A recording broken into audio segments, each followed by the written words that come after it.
देखिए, सबसे पहले तो मैं हमारे प्रधानमंत्री आदरणीय नरेंद्र मोदी जी का उनका मैं धन्यवाद करूंगा, क्योंकि ये उनकी सोच, उनके विश्वास, लोगों का उनके प्रति विश्वास की ये जीत है। ये वो मोदी की गारंटी है जिस पे दिल्ली की जनता ने एक लंबे समय के बाद पुनः विश्वास करने का कार्य किया। और इसका कारण भी है, जिस तरीके से प्रधानमंत्री जी के नेतृत्व में पिछले 10 सालों में देश ने नई ऊंचाइयां हासिल की। गठबंधन का सहयोगी होने के नाते मैं भी कई जगहों पर प्रचार के लिए हम लोग गए, और उस वक्त भी मैंने इन्हीं बातों को कहा था कि जहां एक तरफ देश नई ऊंचाइयां हासिल कर रहा है, तो वहीं दिल्ली की हालत बद से बदतर होती जा रही है। ऐसे में मुझे लगता है लोगों के लिए वो चयन करना कठिन नहीं था।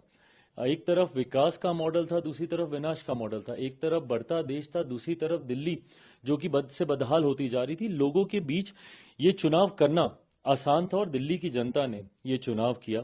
एक बड़ी आबादी दिल्ली में बिहार, यूपी से आने वाले लोगों की है।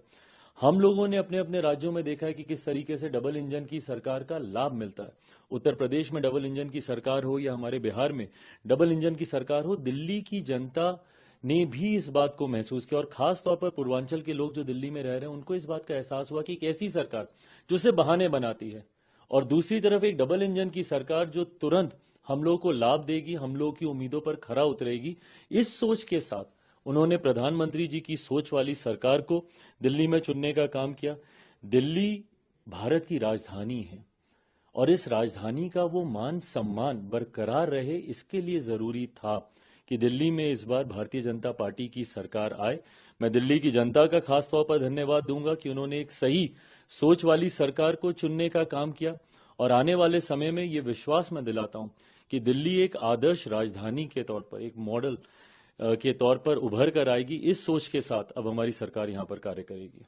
लेकिन आपने देखा कि दिल्ली के जो चुनाव का सबसे बड़ा चेहरा पूरी राजनीति को बदलने आए हैं, ये सब कहकर आए थे, वही चुनाव हार गए। देखिए, इसको आप कैसे देखते हैं? जब आप अपनी बातों में ही विरोधाभास रखते हैं, आपको क्यों दिल्ली की जनता ने नए होने के बावजूद, कोई राजनीतिक परिचय ना होने के बावजूद, दिल्ली के लोग क्यों आपके साथ जुड़े? वो सोच के साथ जुड़े जो कि अन्ना जी के द्वारा दी गई थी। आप भ्रष्टाचार के खिलाफ आए थे, आप सादगी की बात करते थे, आप अपने हाथ में उन भ्रष्ट नेताओं की लिस्ट लेकर घूमते थे जिन्होंने भ्रष्टाचार किया। आज आप ही उन घोटालों में लिप्त हो गए। आज आप ही जेल गए हैं भ्रष्टाचार के आरोपों में। भले वो शराब घोटाला हो, बस की खरीदी में होने वाला घोटाला हो, क्लिनिक्स में होने वाला घोटाला हो, अलग अलग विभागों में होने वाला घोटाला हो, आज उंगलियां आपके ऊपर उठने लग गई। जिस सादगी का आप परिचय देते थे, खुद आपने अपने लिए शीश महल बना लिया। दिल्ली में वही शीला दीक्षित जी उस वक्त होती थी जिनके आप एसी तक गिनने का काम करते थे, और आज आपने अपने लिए किस तरीके का शीश महल खड़ा किया, किस तरीके का आपने सिक्योरिटी कवर लिया, गाड़ियों के काफिले के साथ आप घूमने लग गए। कीजिए, दिक्कत नहीं थी, बट आपने कसम खाई थी कि मैं ये सब नहीं करूंगा, 2 कमरे के ही मकान में रहूंगा।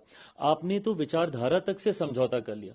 सबसे ज्यादा भ्रष्ट नेताओं की लिस्ट जिस पार्टी से थी वो कांग्रेस थी, उसके साथ आपने समझौता करके सरकार तक बना ली, और गठबंधन में भी आ गए, और राष्ट्रीय स्तर पर एक साथ मंच साझा करते हुए इंडी अलायंस की आपने घोषणा कर दी।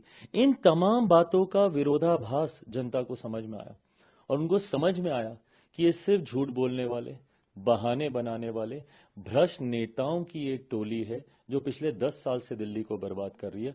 इसीलिए ये कोई सामान्य बात नहीं है कि कोई इतने लंबे समय तक एक प्रदेश का मुख्यमंत्री रहा हो और वो खुद तक चुनाव हार जाए। वो खुद तक चुनाव हार गए। इससे ज्यादा जनता का जनादेश और क्या होगा। और अन्ना हजारे, अरविंद केजरीवाल